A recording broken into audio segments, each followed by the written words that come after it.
Hi guys, AB Auto here.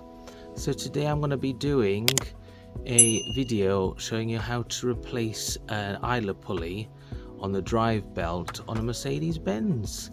So enough talking, I'm going to show you how to do it. So this is the idler pulley. So meaning that it just sits here and it's just something for the drive belt to go around. So its only purpose is really it's just an idler pulley. It doesn't actually do anything. But over time, the bearings inside here they go bad. So to replace it, first we need to release the belt tensioner, which is over here, and just below it there's like a where you can get a socket on to release the tension. I found the easiest way to do this is use a breaker bar with a 17 socket on it, and you want to get it just on the belt tensioner there, and then once you've got it on there, you pull it over to the left, and as you can see it's releasing the tension. So once you release the tension, you just want to take it off this idler pulley and then just sit it down there, because you're not replacing the whole belt, so you don't need to take the whole belt off. And then you can leave the bar there just resting. So next it is a T50 Torx bit in there.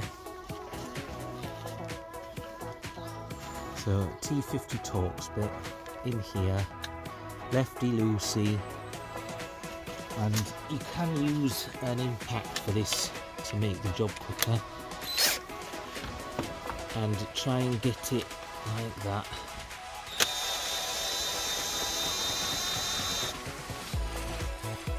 I'm just going to show you actually. So can you hear that? That's why I'm replacing it, because the bearings, you can hear them rattling in there, and that's no good. It shouldn't make any noise at all. It should just go around smoothly, and hopefully you can hear that on camera, but the bearings are completely gone in that one. So yeah, I forgot to show you that it was actually ruined. Quite a long bolt actually. And then off comes the old one.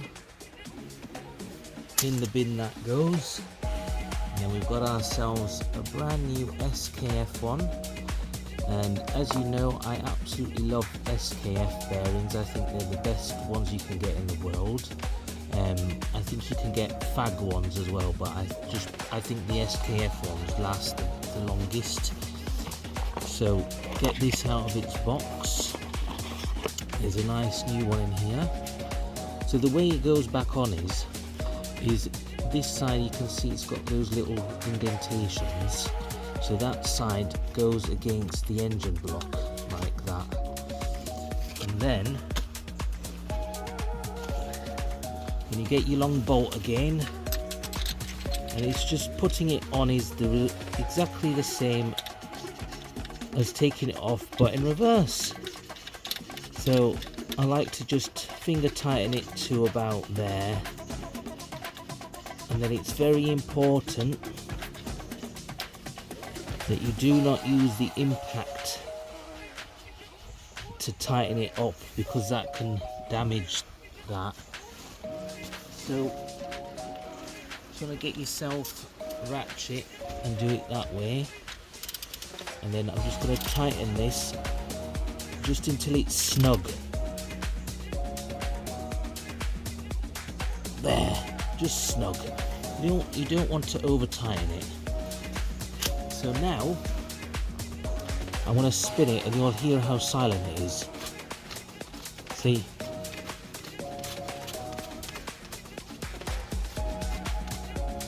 Because it's brand new, and then simply just pull on the breaker bar again towards the left, and then you just put the belt back over the top, and then you just make sure that the belt is all aligned on the pulleys properly, and then you just release the tensioner again so it puts tension back on the belt, and that's it.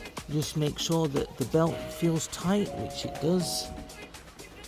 Yeah, and then within the box you get a little bolt cover, and then you just make sure that that clips back on top. It's just a little dust cover to stop that bolt inside from rusting, that's all it is. So yeah guys, I hope you enjoyed the video. I hope it helped you out. So that's how you replace an idler pulley on a Mercedes-Benz CLK 320.